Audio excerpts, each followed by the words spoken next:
Welcome back to Extra Time Futbol, where we are doing post-game analysis of at least trying to of most of, if not all, the World Cup games. Did one for the Mexico and South Africa one yesterday. I know I missed the South Korea one and the Czech Republic one last night, but I'm making up with it with trying to make as many post-game analysis as possible for the rest of the games.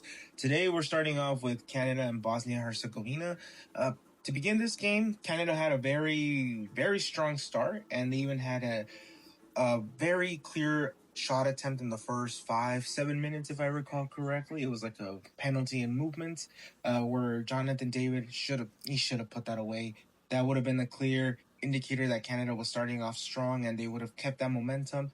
Now, it was back and forth the first 7-8 minutes where the two nations were not afraid of attacking each other. They were going at it, but then it got a little bit still where you could tell Bosnia was just a little bit more happy sitting in the back waiting for Canada to attack them, and then the Bosnia go on the counter attack. That was working well, and then around the 18th, 19th minute, Bosnia gets a corner. They score early on too. 20 minutes is still pretty early on in the game. They get that early goal that they wanted, and it just felt like the rest of the first half they just sat back in their box, not even behind their own line of midfield, but just in their own box. Canada kept attacking and attacking and attacking, but nothing was too clear. The striker for Villarreal had one around the 30th minute where he just guided with his left foot. He used his body really well to get into the box, but that was the second most clear shot that they had in that moment. In the first half, they generated around 7, 8 corners as well, which they weren't able to capitalize as the Bosnians are pretty big. So it is pretty hard to get across into the box against some that's going to favor you. But I applaud Canada for still trying and attacking as much as possible in that first half and just keeping the momentum going and keeping it Bosnia's Bosnia's box. They did as much as possible for it. Up until the 43rd minute, I believe, Bosnia gets a side a throw in, and that's the first time I recall since they scored the goal that they had even crossed midfield. So it was about 23, 24 minutes since they had crossed midfield after the goal. And, the first half was just nothing but Canada in the box. But sadly, nothing that was too serious to really cause any problems for Bosnia. And now in the second half was definitely a little bit more of the same. You at least to begin the second half, you saw a lot more of Canada again trying to push. Bosnia just comfortable with sitting back. They did get out there a little bit more, getting a few corners to begin the second half. They were a little bit more expressive to go up on the not necessarily go on the attack, but definitely counter them. So they were countering just a little bit more. But after 5-10 minutes, they did go back to sitting back, and it was all relentless pressure from Canada again in the second half, just pressure after pressure, trying to build up, trying to get that equalizer, and give their home crowd something to cheer for, as they are one of the three host nations. As one of the host nations, you never want to be the one to lose their first game. Mexico won their first one yesterday. Canada, they were losing for the majority of it, so they did not want to get that lost in front of their home crowd.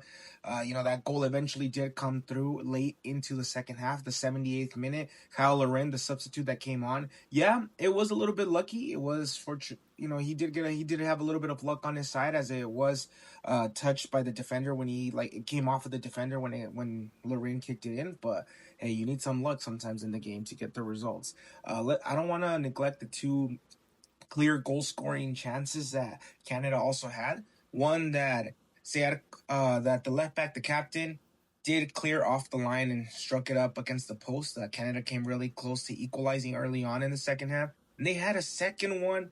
I don't remember the name of the defender. I apologize for that. But Canada had a second shot that was, again, going to go on. The defender just cleared it off the line. So Bosnia got saved twice in the second half, not including the goal that was scored. Canada could have easily won this game. I think Bosnia will be gutted to have equalized late in the game, but they'll take that point. It does look like that was their whole strategy coming into the game. Just sit back and try to play off of the counter. If you get a goal, good. They got that goal early on from a corner, but they were more than happy just sitting back on the just to sit back, play a defensive game, park the bus, if you will, and then just play on the counter. Kyle Loren got that equalizer, and once that equalizer came in, it kind of was like, you know what? I'm good with the tie. You're good with the tie. I just played safe, and you could tell that both teams just played it safe at that point. They calmed down a bit. They weren't expressive anymore. They weren't attacking anymore. One player that I did, one thing that does frustrate me sometimes with the game is players that are just way too one-footed. Number 11, Miller of Canada. Now, so many times that he had a clear, open chance to either send it in or make a good pass with his left foot, but just kept either making the play longer than it should have or not making the right pass just because he kept trying to lean to his right foot. Like, it's okay, you can use your weaker foot in the game. It's encouraged. Like, I just don't get why some players refuse to do so. But thank you for sticking in for the post analysis of the game between Canada and Bosnia. In my opinion, it was a good game. Hopefully, I can catch you again later for the U.S. versus Paraguay opener as well. And hey, the pressure's all on the U.S. now. Can Mexico won their game? Canada tied their game. The U.S. cannot lose. The pressure's going to be on them to not lose their opener. But I'll catch you on the next one. Thank you again.